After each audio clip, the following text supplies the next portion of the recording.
Good morning, everyone. Welcome to this 1 hour lectures on real-time operating system, a comprehensive overview.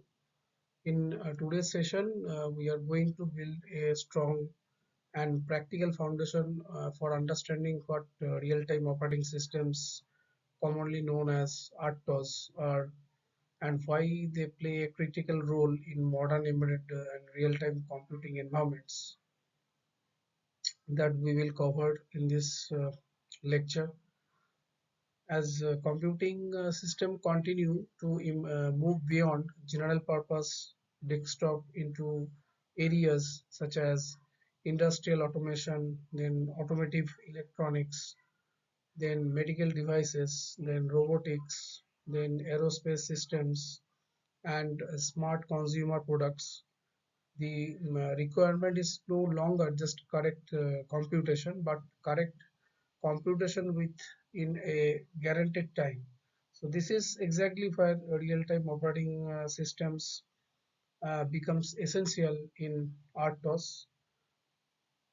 And RTOS is actually designed not merely to execute tasks efficiently, but to ensure that the tasks are completed within strict timing constraints, making system behavior predictable, reliable, and deterministic. So in this lecture, uh, we will begin by exploring the fundamental concepts and defining the characteristics of real-time operating system, which helping you to clearly distinguish real-time systems from the traditional or we can say the conventional operating system. So here I will discuss why the timing predictability matters, what makes a system real time, and how RTOS design philosophies differ from general purpose operating systems. And after that, we will then move into the core building blocks of an RTOS, including task scheduling and scheduling algorithms, then inter-process communication mechanism, then memory management strategies, and interrupt handling techniques. Each of these components plays a vital role in ensuring that real-time system can respond quickly and reliably to external events, and understanding how these elements work together will give you deeper insights into how real time performance is achieved in practice. Furthermore, this lecture will highlight the advantages and limitation of using an RTOS, which enabling you to make informed decision about when an RTOS is the right choice for a given application. So we will also connect theory to practice by discussing real world application and industry use cases, illustrating how RTOS solutions are deployed across the different domains. By the end of this lecture, we will have a comprehensive and structured understanding of real-time operating system, their internal mechanism, and their role in building efficient, dependable, and time-critical system. Whether you are a student or you are a researcher or practicing engineer, this session basically it will help and equip with you with the conceptual clarity needed to be explored in RTOS design implementation and application with full confidence. So I'm pretty confident that after successful completion of this lecture, you will understand the fundamental of real-time operating system.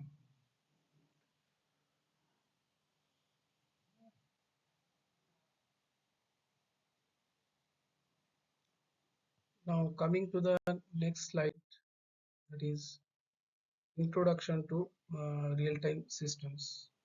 So a real-time system is a computing system in which correctness is defined by both the logical accuracy of the output and the time at which the output is produced. In such systems, producing the correct result too late can be just as harmful as producing an incorrect result. Simply put, time is a critical parameter, not an forethought, afterthought. Unlike a general purpose system that focus mainly on the throughput and or average performance, the real-time systems are designed to guarantee the deterministic and predictable behavior. In real-time system, the tasks are often associated with deadlines, and the system must ensure that these deadlines are consistently meet the, the requirement of the application. And missing a deadline may lead to degrade the performance, then system failure, or in extreme cases, loss of life or significant financial damages. For this reason, real-time systems are widely used in safety critical, and mainly it is useful for mission critical application where reliability and timing guarantees are essential. So real times are commonly classified into hard real time, firm real time, and soft real time system. Mainly it has only three categories.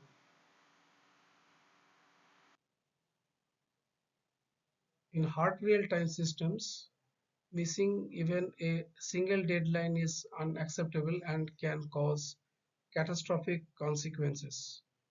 And the firm real-time system tolerate the occasional deadlines misses, but still treat them as severe failures, where soft real-time system allow deadline misses with graceful degradation of performance.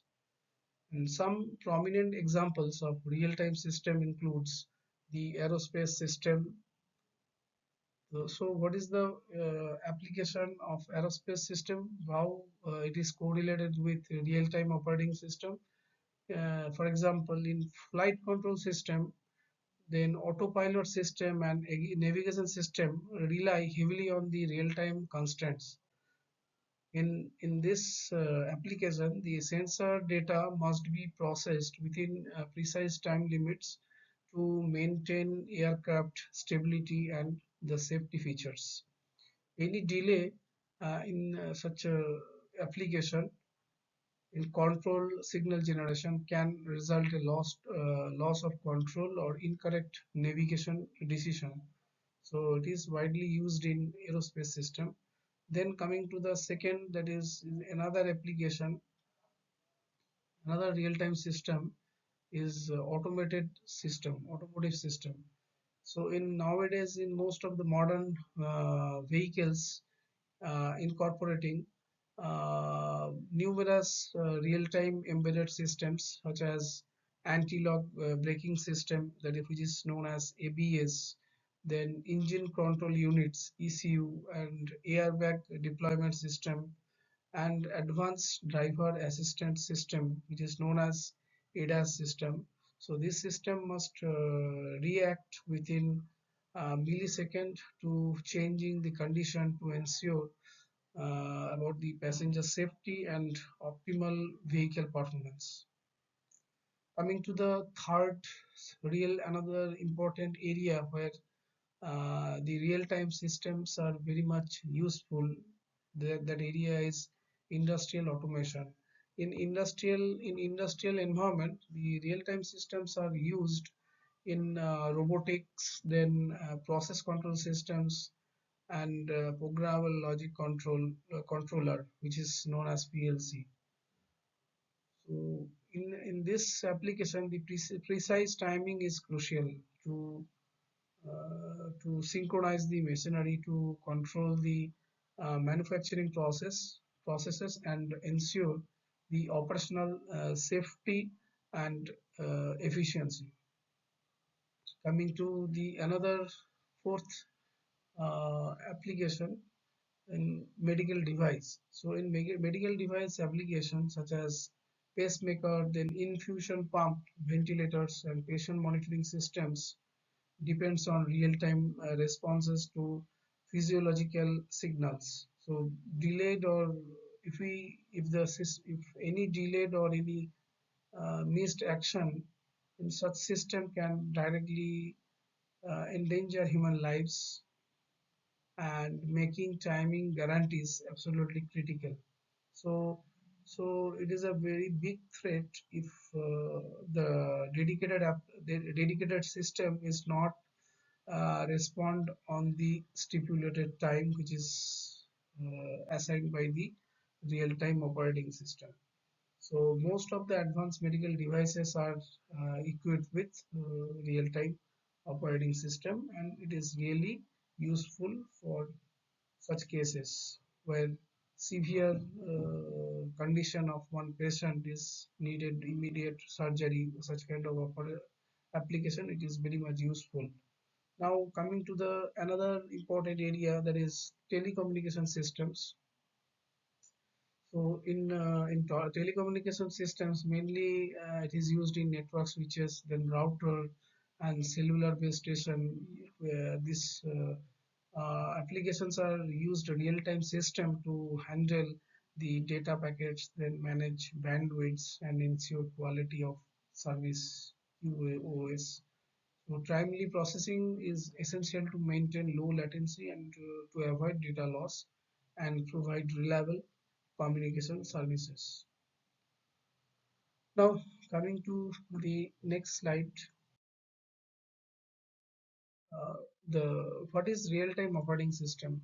A real-time operating system is a special type of operating system that is designed to run real-time application where task must be completed within fixed time limits. The main goal of RTOS is not just to perform tasks correctly, but to make sure they are completed on time and every time. So in real time systems, even a small delay can cause system failure.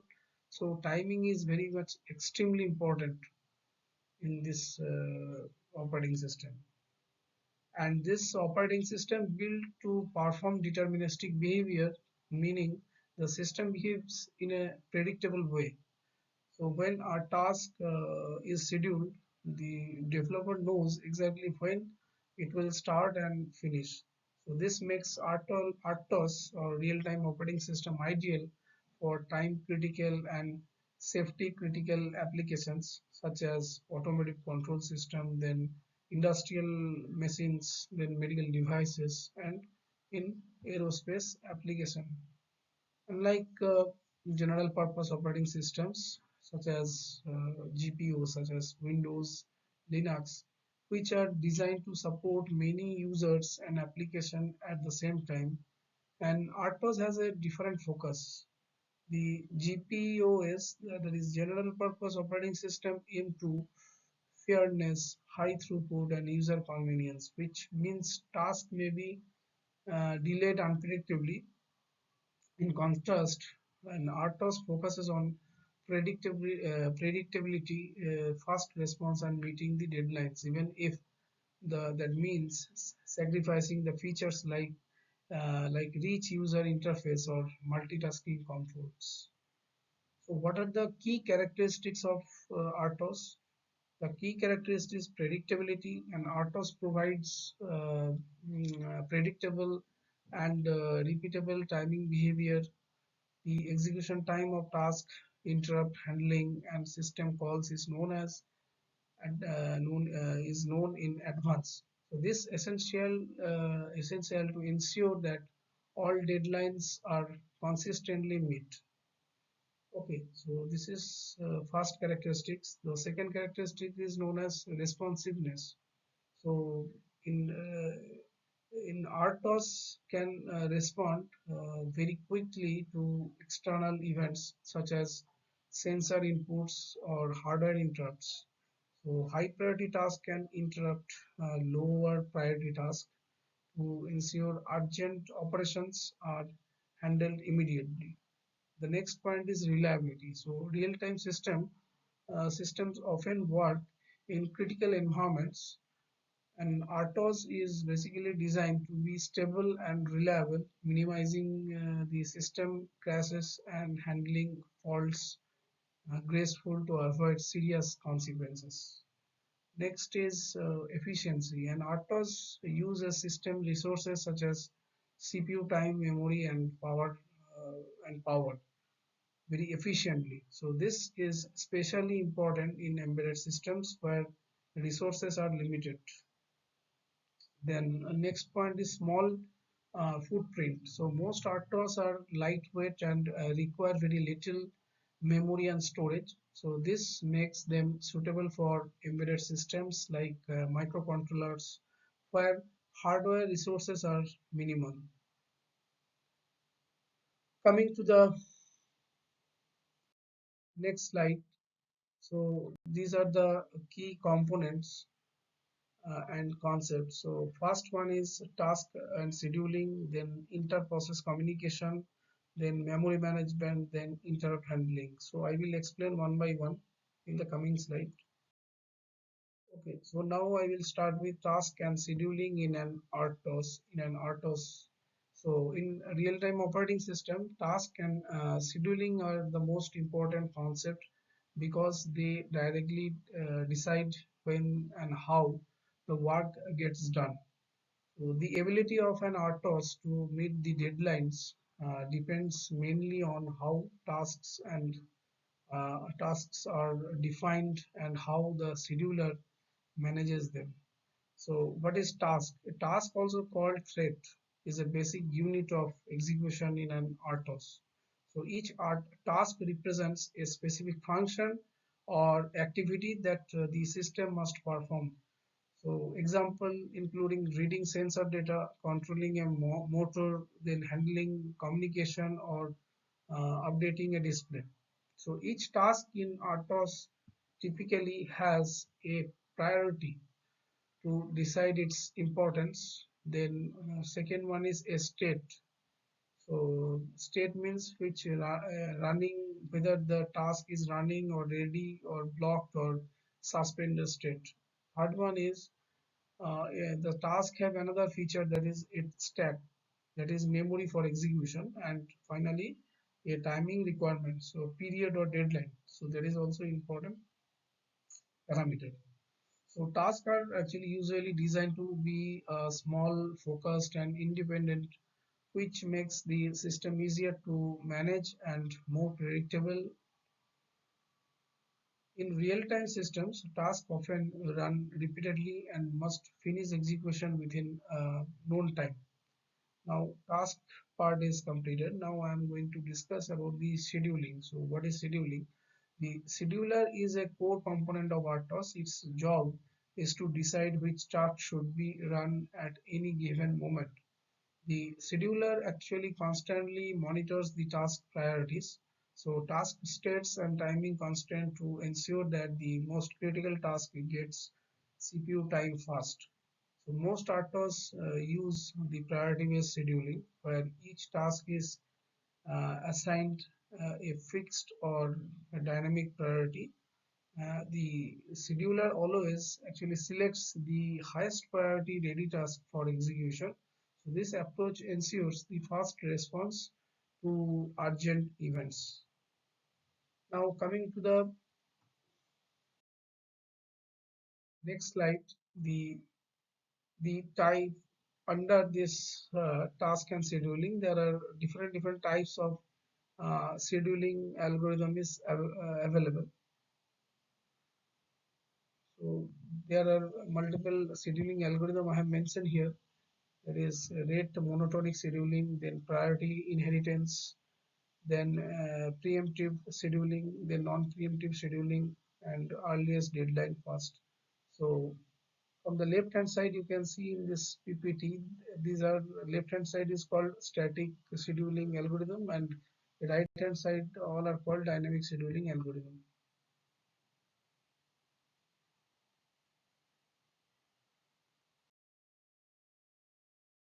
Coming to the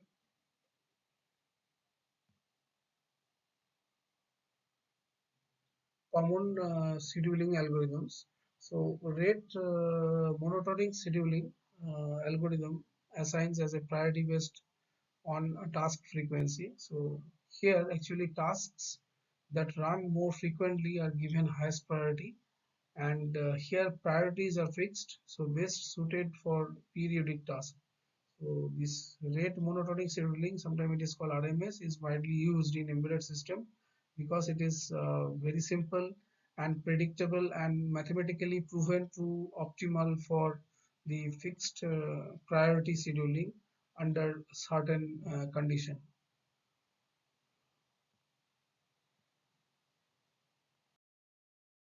Next one is called the earliest deadline fast. So earliest deadline fast scheduling assigns the priority based on the deadline.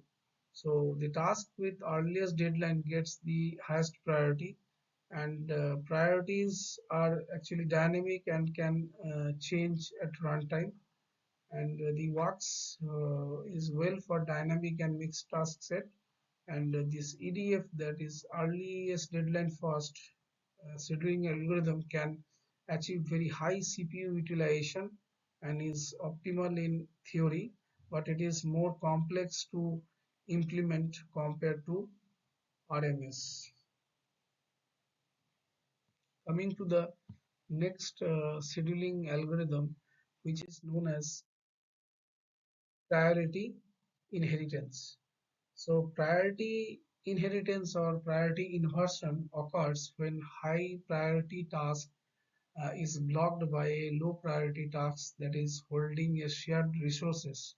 So priority inheritance solves the problem by temporarily raising the priority of the low priority task, which are allowing it to finish quickly and release the resources, and restoring its original priorities afterwards. So this mechanism is essential for maintaining real-time guarantees in systems that use shared resources like mutex.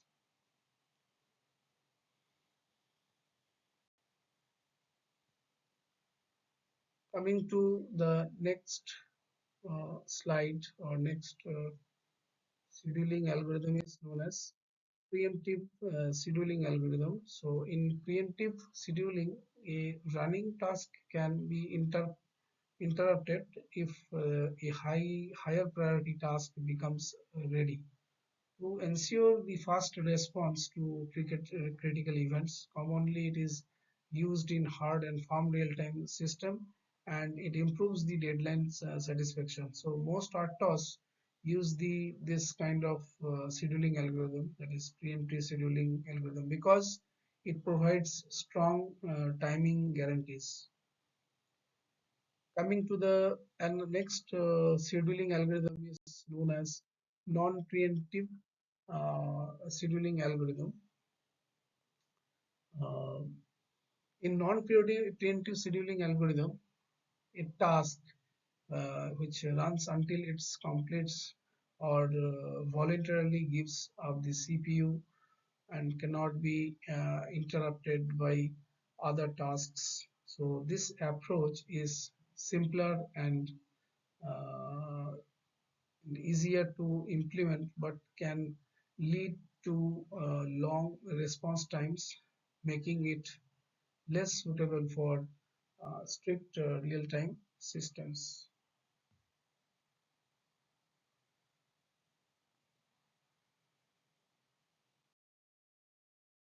Now, here I am going to discuss the quick summary of the scheduling, five different types of scheduling algorithm. You can see in the left hand side uh, RMS, EDF, then the priority inheritance, then preemptive, non-preemptive.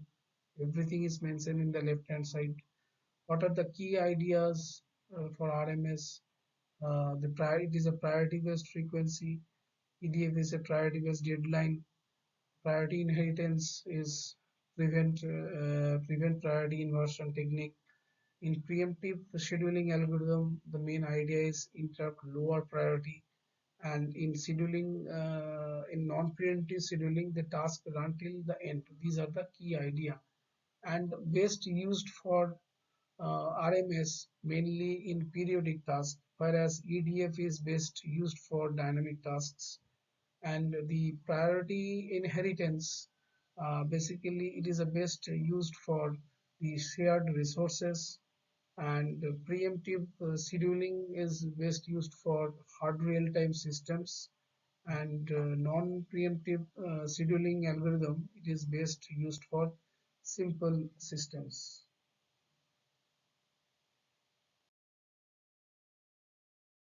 Now coming to, this is our main cover slide. Now I am going to discuss task scheduling, and task and scheduling already I have covered. Now I am going to discuss the inter-process communication in details.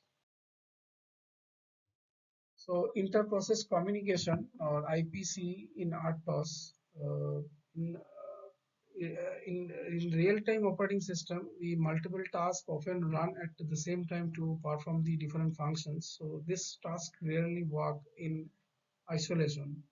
So very often they need to exchange the data, coordinate actions, or share the system resources such as memory, sensor, or peripherals. So inter-process communication provides the mechanism that make this communication safe, organized, and predictable.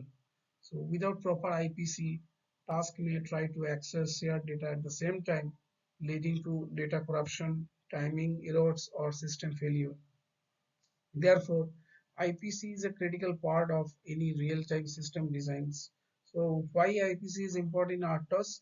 IPC mechanism helps to synchronize the task, the process the sorry protects the shared resources, then transfer data between tasks, and it maintain the deterministic behavior, and it avoid the race condition and race alarm condition and deadlock condition.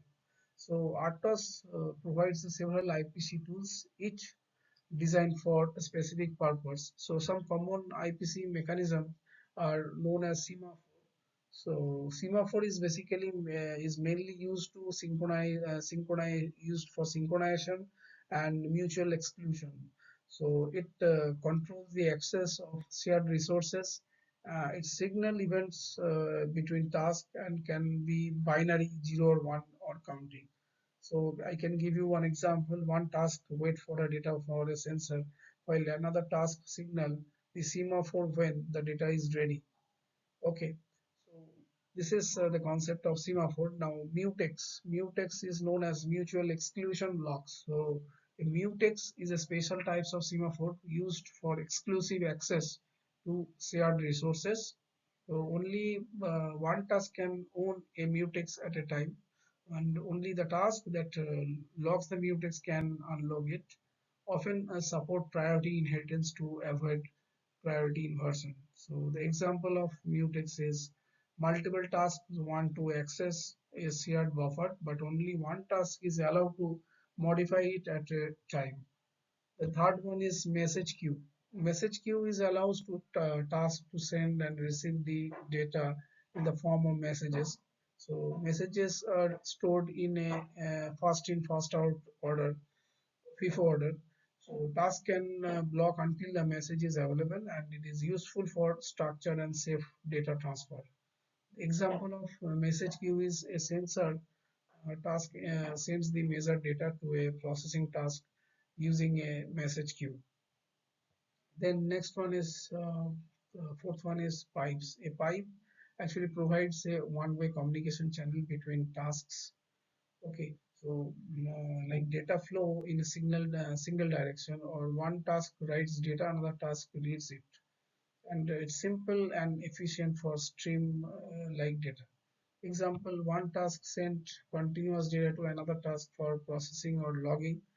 And last one is shared memory. So shared memory allows multiple tasks to directly access the same memory region the fastest method and data sharing process, which requires the synchronization to avoid conflicts. Okay, and it is commonly used in high performance real-time systems. So shared memory also very important. One important IPC communication protocol or system. Example is multiple task and task read and update a shared data structure stored in memory. Coming to the next slide, that is memory management. So in RTOS, memory management is often simpler than a GPUs due to the limited resources and deterministic requirement. So static allocation. So there are three types of allocation technique. One is static allocation, dynamic allocation, and memory pool. So what is static allocation? In memory is allocated at the compile time. So this is predictable but can be inflexible. That is known as static allocation. The feature of static allocation. Then dynamic allocation. Here memory is allocated at a time. This is more flexible but can lead to the fragmentation and unpredictable behavior. So if we used it, must be carefully managed to avoid memory leaks and fragmentation. So third one is memory pool. So pre-allocated blocks of memory are managed by the RTOS. This provides the good balance between the predictable and flexibility. Coming to the next slide, that is interrupt handling. Interrupts are signals that indicates an event requiring immediate attention. So RTOS provides the mechanism for handling interrupts efficiently. So interrupt service routine, special function that are executed when an interrupt occurs. So ISR should be short and fast to minimize interrupt latency. So what is interrupt latency? So the time it takes for RTOS to respond and interrupt. So a critical parameter in a real-time system. So this parameter is very important, interrupt latency. Now coming to the next slide, what are the advantages and disadvantages of using RTOS? The advantages are it is predictable, it ensures timely execution of critical tasks, it is responsiveness, it provides quick response to external events, modularity, it allows for modular design and development, then reusability. So RTOS actually component can be reused across the different projects. Then scalability, it can be scaled to meet the needs of different applications. Then resource management, it efficiently manages the system resources. That is the advantage of RTOS. And what are the disadvantage?